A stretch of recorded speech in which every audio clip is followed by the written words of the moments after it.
Ganap-ganapan na naman nga yan ng babaeng iyan na para bang akala mo hindi talaga niya sinetap yung cellphone dyan bago nga pala siya dyan humiga. Hala!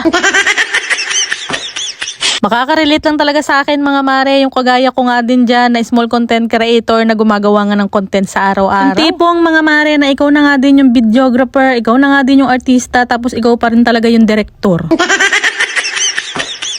Syempre mga mare, ano pa nga naman ang gagawin natin pagbangon natin? Eh ayan, wala na talagang hila-hilamos yan mga mare at diretso na talaga sa pagtitiklop nitong higaan namin. At syempre mga mare, payapa na naman nga ang bunganga ng babae at hindi na naman tayo magbubunganga dahil siya na naman talaga yung mag-isa sa loob ng bahay. Pagkatapos ko nga dyan mga mare na maasikaso at matiklop nga yung higaan namin, nilagay ko na nga din pala dun sa may kwarto at ayan, dahil medyo madumi-dumi nga itong aming lamesa, ayan, inasikaso ko na nga rin. Tapos ayan, mag-iinit nga din ako ng tubig dahil medyo malamig talaga yung panahon at masarap nga humigop ng kape.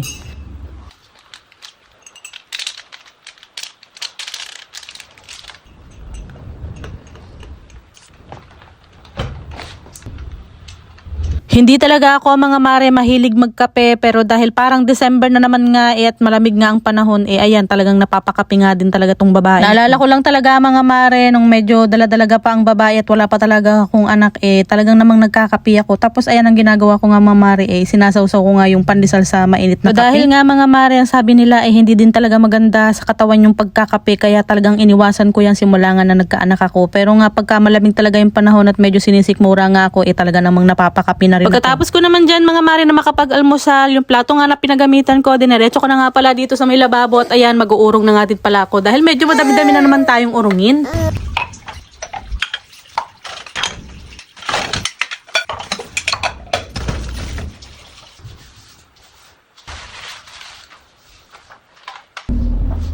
Katapos ko naman mga mare na makapag-urong, ayan, diretso na din ako dito sa may lamesa at pinunasan ko na nga din. Tapos ko nga sa lamesa mga mare, etong mga damit naman na nilabhan ko nung nakaraan, sinasamsam ko na nga rin.